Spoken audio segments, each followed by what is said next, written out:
اور ایک مقام پر اللہ تعالیٰ نے فرمایا ہے، ترجمہ: میں ایسے لوگوں کو اپنے احکام پر برگشتہ ہی رکھوں گا جو دنیا میں تکبر کرتے ہیں، جس کا ان کو کوئی حق حاصل نہیں، اور اگر وہ تمام نشانیاں دیکھ لے تب بھی وہ ان پر ایمان نہ لائے، اور اگر ہدایت کا راستہ دیکھے تو اس کو اپنا طریقہ نہ بنائے، اور اگر گمراہی کا راستہ دیکھ لے تو اس کو اپنا طریقہ بنا لے۔ سورۃ الاعراف آیت نمبر 146۔ یہ بات معلوم ہو گئی کہ کبر سے شرک جڑا ہوا ہے، اور شرک اسلام کے خلاف ہے، جیسے کہ اللہ تعالیٰ نے فرمایا ہے، ان اللہ لا یغفر ان یشرک بہ ویغفر ما دون ذلک لمن یشاء ومن یشرک باللہ فقد افتری اثما عظیما۔ یقیناً اللہ اپنے ساتھ شریک کیے جانے کو نہیں بخشتا، اور اس کے سوا جسے چاہے بخش دیتا ہے، اور جو اللہ تعالیٰ کے ساتھ شریک مقرر کرے اس نے بہت بڑا گناہ کیا اور بہتان باندھا۔ سورۃ النساء آیت نمبر 48۔ اور فرمایا، ان اللہ لا یغفر ان یشرک بہ ویغفر ما دون ذلک لمن یشاء ومن یشرک باللہ فقد ضل ضلالا بعیدا۔ اسے اللہ تعالیٰ قطعاً نہ بخشے گا کہ اس کے ساتھ شریک متعین کیا جائے، ہاں شرک کے علاوہ گناہ جس کے چاہے معاف کر دیتا ہے، اور اللہ کے ساتھ شرک کرنے والا بہت دور کی گمراہی میں جا پڑا۔ سورۃ النساء آیت نمبر 116۔ تمام انبیاء علیہم السلام دین اسلام ہی کو لے کر آئے۔ اس دین کے علاوہ کوئی دوسرا دین اللہ کے ہاں قابل قبول نہیں ہوگا۔ حضرت نوح علیہ السلام نے اپنی قوم سے کہا، فَإِن تَوَلَّيْتُمْ فَمَا سَأَلْتُكُم مِّنْ أَجْرٍ إِنْ أَجْرِيَ إِلَّا عَلَى اللَّهِ وَأُمِرْتُ أَنْ أَكُونَ مِنَ الْمُسْلِمِينَ۔ پھر بھی اگر تم اعراض ہی کیے جاؤ تو میں تم سے کوئی معاوضہ تو نہیں مانگا، میرا معاوضہ تو صرف اللہ ہی کے ذمہ ہے، اور مجھ کو حکم دیا گیا ہے کہ میں مسلمانوں میں سے رہوں۔ سورہ یونس آیت نمبر 72۔ اور اللہ تعالیٰ نے حضرت ابراہیم علیہ السلام کے بارے میں فرمایا، ترجمہ: دین ابراہیمی سے وہی بے رغبتی کرے گا جو محض بے وقوف ہو۔ ہم نے تو اسے دنیا میں بھی برگزیدہ کیا تھا، اور آخرت میں وہ نیکوکاروں میں سے ہے۔ جب کبھی بھی انہیں ان کے رب نے کہا فرما بردار ہو جاؤ، انہوں نے کہا میں نے رب العالمین کی فرما برداری کی۔ اسی کی وصیت ابراہیم اور یعقوب نے اپنی اولاد کو کی کہ ہمارے بچوں، اللہ تعالیٰ نے تمہارے لیے اس دین کو پسند فرما لیا ہے، خبردار تم مسلمان ہی مرنا۔ سورۃ البقرہ آیت نمبر 130 تا 132۔ اور حضرت یوسف علیہ السلام نے کہا، توفنی مسلما والحقنی بالصالحین۔ تو مجھے اسلام کی حالت میں فوت کر اور نیکوں کے ساتھ ملا دے۔ سورہ یوسف آیت نمبر 101۔ اور موسیٰ علیہ السلام نے کہا، وقال موسیٰ یا قوم ان کنتم آمنتم باللہ فعلیہ توکلوا ان کنتم مسلمین فقالوا علی اللہ توکلنا۔ اے میری قوم، اگر تم اللہ پر ایمان رکھتے ہو تو اسی پر توکل کرو اگر تم مسلمان ہو۔ انہوں نے عرض کیا کہ ہم نے اللہ پر ہی توکل کیا۔ سورہ یونس آیت نمبر 84-85۔ اور اللہ تعالیٰ نے فرمایا ہے، اِنَّا أَنزَلْنَا التَّوْرَاةَ فِيهَا هُدًى وَنُورٌ يَحْكُمُ بِهَا النَّبِيُّونَ الَّذِينَ أَسْلَمُوا لِلَّذِينَ هَادُوا۔ ہم نے تورات نازل فرمائی ہے جس میں ہدایت و نور ہے۔ یہودیوں میں اسی تورات کے ساتھ اللہ تعالیٰ کے ماننے والے انبیاء فیصلہ کرتے تھے۔ سورۃ المائدہ آیت نمبر 44۔ اور بلقیس نے کہا رب انی ظلمت نفسی واسلمت مع سلیمان للہ رب العالمین، میرے پروردگار میں نے اپنے آپ پر ظلم کیا، اب میں سلیمان کے ساتھ اللہ رب العالمین کی مطیع و فرما برداری بنتی ہوں۔ سورۃ النمل آیت نمبر 44۔ اور اللہ تعالیٰ نے فرمایا وَإِذْ أَوْحَيْتُ إِلَى الْحَوَارِيِّينَ أَنْ آمِنُوا بِي وَبِرَسُولِي قَالُوا آمَنَّا وَاشْهَدْ بِأَنَّنَا مُسْلِمُونَ، اور جب کہ میں نے حواریین کو حکم دیا کہ تم مجھ پر اور میرے رسول پر ایمان لاؤ، انہوں نے کہا کہ ہم ایمان لائے، اور آپ شاہد رہیے کہ ہم پورے فرما بردار ہیں۔ سورۃ المائدہ آیت نمبر 111۔ ایک اور جگہ فرمایا ہے ان الدین عند اللہ الاسلام، بے شک اللہ تعالیٰ کے نزدیک دین اسلام ہی ہے۔ سورہ آل عمران آیت نمبر 19۔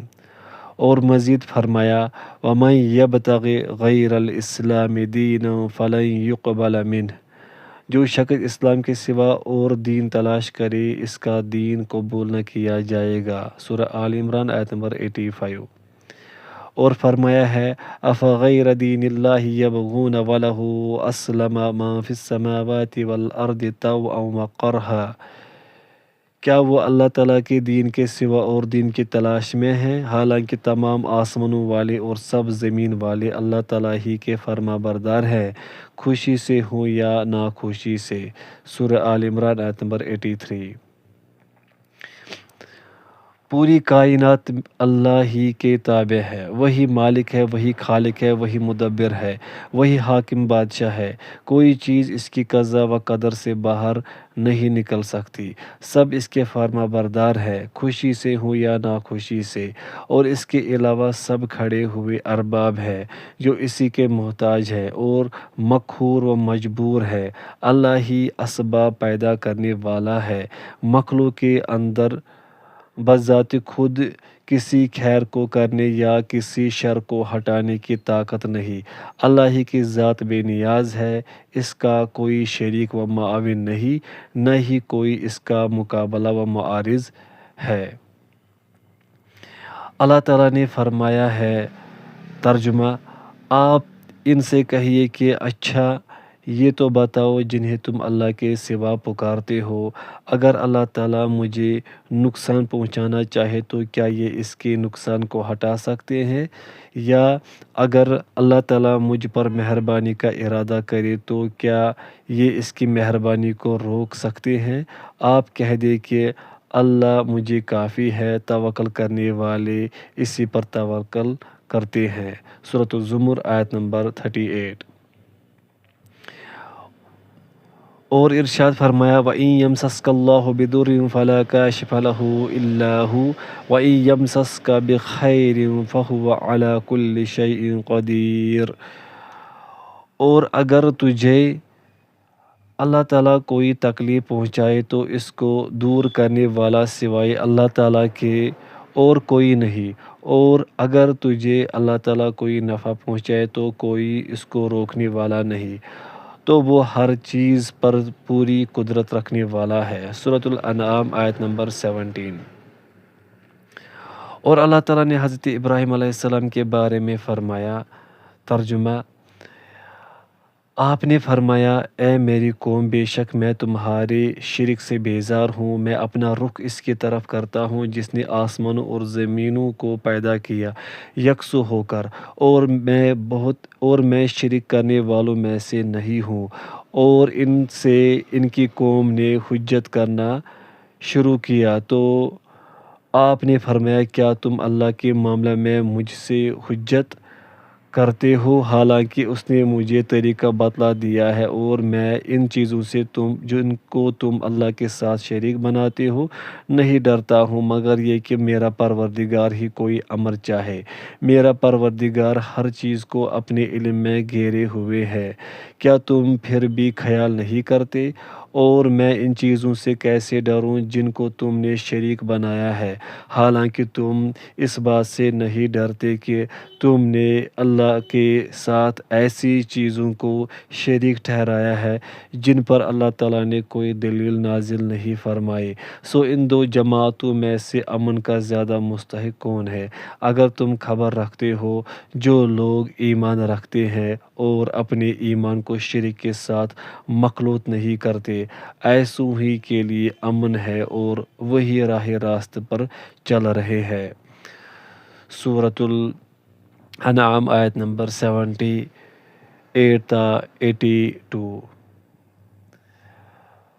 بخاری و مسلم میں حضرت عبداللہ بن مسعود رضی اللہ عنہ سے روایت ہے کہ جب یہ آیت کریمہ نازل ہوئی تو صحابہ کرام رضی اللہ عنہم پر بہت دشوار گزرا اور انہوں نے رسول اللہ صلی اللہ علیہ وسلم سے فرمایا، اے اللہ کے رسول صلی اللہ علیہ وسلم، ہم میں سے کون ہے جس کا ایمان ظلم کے ساتھ مخلوط نہیں ہے؟ آپ صلی اللہ علیہ وسلم نے فرمایا کہ یہاں ظلم سے مراد شرک ہے۔ کیا تم نے صالح بندے کا یہ قول نہیں سنا، ان الشرک لظلم عظیم، بے شک شرک بڑا بھاری ظلم ہے۔ سورۃ لقمان آیت نمبر 13۔ اللہ تعالیٰ نے حضرت ابراہیم علیہ السلام کے بارے میں فرمایا، وَإِذِ ابْتَلَىٰ إِبْرَاهِيمَ رَبُّهُ بِكَلِمَاتٍ فَأَتَمَّهُنَّ قال إني جاعلك للناس إماما قال ومن ذريتي قال لا ينال عهد الظالمين۔ جب ابراہیم کو ان کے رب نے کئی باتوں سے آزمایا اور انہوں نے سب کو پورا کر دیا تو اللہ نے فرمایا کہ میں تمہیں لوگوں کا امام بنا دوں گا۔ عرض کرنے لگے اور میری اولاد کو؟ فرمایا میرا وعدہ ظالموں سے نہیں۔ سورۃ البقرہ آیت نمبر 124۔ یہاں اللہ تعالیٰ نے ظالموں کو امام بنانے کا وعدہ نہیں کیا ہے اور نہ ظالم کو امام بنانے کا حکم دیا ہے، اور سب سے بڑا ظلم شرک ہے۔ اور اللہ تعالیٰ نے فرمایا ہے، ان ابراہیم کان امۃ قانتا للہ حنیفا ولم یک من المشرکین۔ بے شک ابراہیم پیشوا اور اللہ تعالیٰ کے فرما بردار اور ایک طرفہ مخلص تھے، وہ مشرکوں میں سے نہ تھے۔ سورۃ النحل آیت نمبر 120۔ امت سے مراد یہاں معلم خیر ہے جن کی اقتداء کی جائے۔ اللہ تعالیٰ نے حضرت ابراہیم علیہ السلام کی اولاد میں سے نبوت و کتاب کو اتارا اور انبیاء علیہم السلام کو ان کے بعد انہی کی ملت پر بھیجا، جیسا کہ فرمایا ہے، ثم اوحینا الیک ان اتبع ملت ابراہیم حنیفا وما کان من المشرکین۔ پھر ہم نے آپ کی جانب وحی بھیجی کہ آپ ملت ابراہیم حنیف کی پیروی کریں جو مشرکوں میں سے نہ تھے۔ سورۃ النحل آیت نمبر 123۔ اور فرمایا، ان اول الناس بابراہیم للذین اتبعوہ وہذا النبی والذین آمنوا واللہ ولی المؤمنین۔ سب لوگوں سے زیادہ ابراہیم سے نزدیک تر وہ لوگ ہیں جنہوں نے ان کا کہا مانا، اور یہ نبی اور جو لوگ ان پر ایمان لائے، مومنوں کا ولی اور سہارا اللہ ہی ہے۔ سورہ آل عمران آیت نمبر 68۔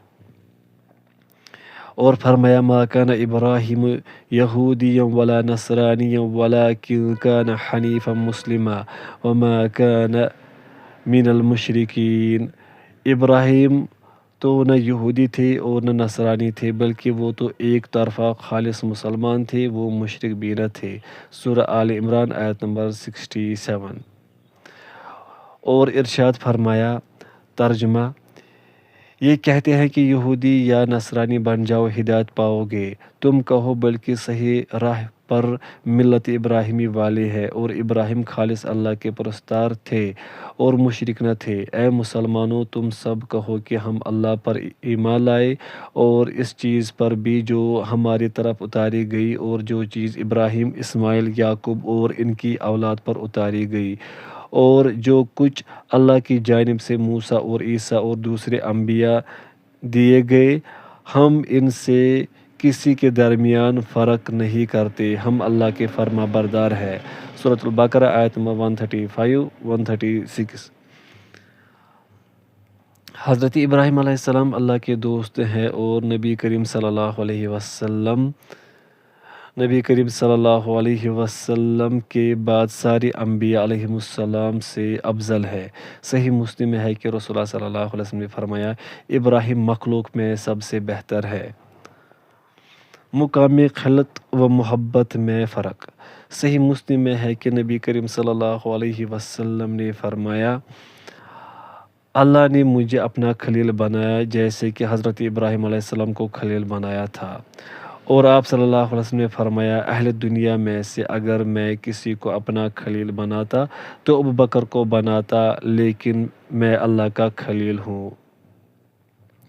آپ صلی اللہ علیہ وسلم نے یہ بھی فرمایا مسجد کے اندر کھلنے والے سارے دروازے بند کر دیے جائے سوائے حضرت ابوبکر کے دروازے کے۔ آپ صلی اللہ علیہ وسلم نے فرمایا خبردار تم سے پہلے جو لوگ تھے انہوں نے قبروں کو مساجد بنا لیا، بس تم قبر کو مسجد نہ بنانا، میں اسے تم کو منع کرتا ہوں۔ اسی حدیث میں ہے کہ آپ صلی اللہ علیہ وسلم نے یہ بات وفات سے چند دن پہلے کہی تھی۔ اللہ سے دوستی کا مطلب ہے کہ اللہ تعالیٰ اس بندے سے محبت کرے اور وہ بندہ اللہ سے محبت کرے۔ جہمیہ کا قول اس کے خلاف ہے۔ مذکورہ حدیث میں توحید خالص کا حکم دیا گیا ہے اور اللہ کے علاوہ کسی کی عبادت کرنے سے منع کیا گیا ہے۔ اسی طرح جس حدیث میں حضرت ابوبکر رضی اللہ عنہ کی فضیلت بیان کی گئی ہے، اس سے روافض کے قول کی تردید ہوتی ہے جو حضرت ابوبکر رضی اللہ عنہ کی حق تلفی کرتے ہیں اور حضرت علی رضی اللہ عنہ کو بڑھا چڑھا کر پیش کرتے ہیں۔ دوستی کا مطلب ہے انتہائی محبت جس میں بندے کی طرف سے اللہ تعالیٰ کے لیے انتہائی فرما برداری شامل ہو اور اللہ تعالیٰ کی طرف سے اس بندے کے لیے کمال ربوبیت شامل ہو۔ لفظ عبودیت انتہائی محبت و فرما برداری کو شامل ہے۔ اسی طرح لفظ متیم کا مطلب ہے تابع دار و فرما بردار۔ تیمہ اللہ کا مطلب ہے اس نے اللہ کی بندگی کی، اور قلب متیم کا مطلب ہے وہ دل جو اپنے محبوب کا تابع دار ہو۔ نبی کریم صلی اللہ علیہ وسلم اور ابراہیم علیہ السلام میں یہ صفت بدرجہ اتم موجود تھی، اسی لیے اللہ نے ان دونوں کو اپنا خلیل بنایا تھا۔ لفظ خلہ کا مطلب خاص ہے، یعنی خالص دوستی جس میں کوئی دوسرا شریک نہ ہو۔ اس لیے نبی کریم صلی اللہ علیہ وسلم کا اس دنیا میں کوئی خلیل نہیں تھا، اور محبت میں دوسرے لوگ بھی شریک ہو سکتے ہیں، جیسے کہ حدیث میں ہے کہ رسول اللہ صلی اللہ علیہ وسلم نے حضرت حسن رضی اللہ عنہ اور حضرت اسامہ رضی اللہ عنہ کے بارے میں فرمایا اللہم انی احبہما فاحبہما واحب من یحبہما، اے اللہ میں ان دونوں سے محبت کرتا ہوں، تو بھی ان سے محبت کر، اور جو ان دونوں سے محبت کرے ان سے بھی محبت کر۔ حضرت عمر بن عاص رضی اللہ عنہ نے رسول اللہ صلی اللہ علیہ وسلم سے پوچھا آپ کے نزدیک سب سے محبوب کون ہے؟ آپ صلی اللہ علیہ وسلم نے فرمایا عائشہ رضی اللہ عنہا۔ پھر انہوں نے پوچھا کہ مردوں میں آپ صلی اللہ علیہ وسلم کے نزدیک سب سے محبوب کون ہے؟ آپ صلی اللہ علیہ وسلم نے فرمایا عائشہ کے والد۔ اسی طرح حضرت علی رضی اللہ عنہ کے بارے میں آپ صلی اللہ علیہ وسلم نے فرمایا میں کل جھنڈا ایک ایسے آدمی کو دوں گا جو اللہ اور اس کے رسول سے محبت کرتا ہے اور اللہ اور اس کے رسول صلی اللہ علیہ وسلم اس سے محبت کرتے ہیں۔ اللہ تعالیٰ نے قرآن کریم میں متعدد جگہوں پر فرمایا ہے کہ وہ اپنے مومن بندوں سے محبت کرتا ہے، جیسے فرمایا ہے یحب المتقین، اللہ تعالیٰ پرہیزگاروں سے محبت کرتا ہے، سورہ آل عمران آیت نمبر 76۔ دوسری جگہ فرماتا ہے یحب المحسنین، احسان کرنے والوں سے محبت کرتا ہے، سورۃ البقرہ آیت نمبر 195۔ ایک جگہ ارشاد ہے یحب المقسطین، انصاف کرنے والوں سے محبت کرتا ہے، سورۃ المائدہ آیت نمبر 42۔ ایک مقام پر فرمایا ان اللہ یحب التوابین ویحب المتطہرین، توبہ کرنے والوں اور پاک رہنے والوں سے محبت کرتا ہے، سورۃ البقرہ آیت نمبر 222۔ اور ارشاد ربانی ہے ان اللہ یحب الذین یقاتلون فی سبیلہ صفا کأنہم بنیان مرصوص، بے شک اللہ ان لوگوں سے محبت کرتا ہے جو اس کے راہ میں صف بستہ جہاد کرتے ہیں، گویا وہ سیسا پلائی ہوئی عمارت ہے۔ سورۃ الصف آیت نمبر 4۔ سورہ صف آیت نمبر 4۔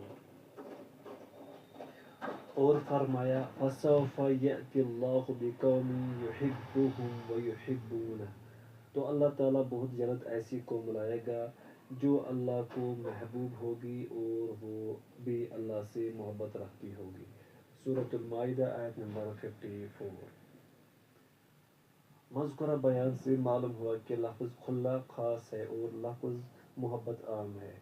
بعض لوگ یہ کہتے ہیں کہ رسول اللہ صلی اللہ علیہ وسلم حبیب اللہ ہے اور حضرت ابراہیم علیہ السلام خلیل اللہ ہے، اور یہ گمان کرتے ہیں کہ لفظ حبیب لفظ خلیل سے بڑھ کر ہے، لیکن ان کا یہ قول صحیح نہیں، کیونکہ رسول اللہ صلی اللہ علیہ وسلم بھی خلیل اللہ ہے، جیسے کہ حدیث ثابت ہے جس کا ذکر گزر چکا ہے، اور جو یہ روایت بیان کی جاتی ہے کہ حضرت عباس رضی اللہ عنہ حبیب و خلیل کے درمیان اٹھائے جائیں گے، تو یہ اور اس قسم کی دوسری روایتی موضوع پر غلط ہے۔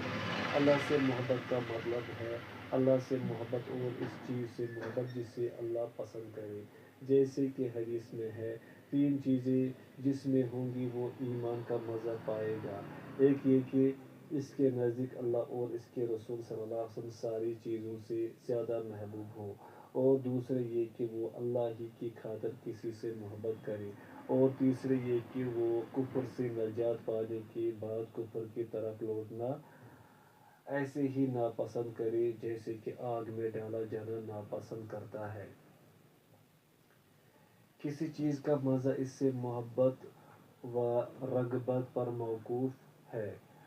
یہ مزہ مقصود مراد حاصل ہونے کے بعد ہی ملتا ہے۔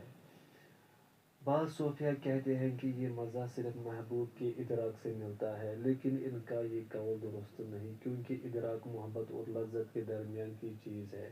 اس حدیث کے مطابق مومن کو ایمان کا مزہ 3 امور سے ملتا ہے۔ پوائنٹ فرسٹ، محبت کی تکمیل، کیونکہ اللہ اور اس کے رسول صلی اللہ علیہ وسلم اس کے نزدیک دنیا کی ساری چیزوں سے زیادہ محبوب ہوتے ہیں۔ اور سیکنڈ، محبت کی تفریح، کیونکہ وہ کسی آدمی سے صرف اللہ ہی کی خاطر محبت کرتا ہے۔ پوائنٹ تھرڈ، محبت کے خلاف دفاع، کیونکہ وہ ایمان کے خلاف کسی بھی چیز سے سخت نفرت کرتا ہے اور کفر کی طرف لوٹنا ایسے ہی ناپسند کرتا ہے جیسے کہ آگ میں ڈالا جانا۔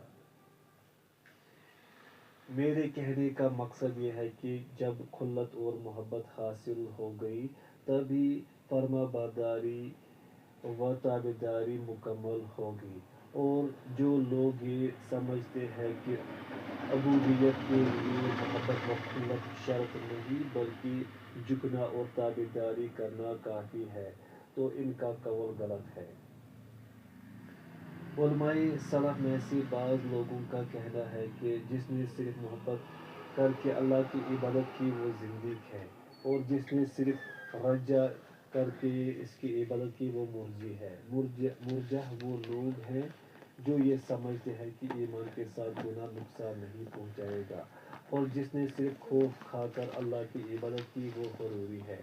حروری خوارج میں سے ایک فرقہ ہے جس کے اعتقادات باطل ہے، اور جس نے اللہ کی عبادت محبت اور خوف و رجا کے ساتھ کی وہ مومن و موحد ہے۔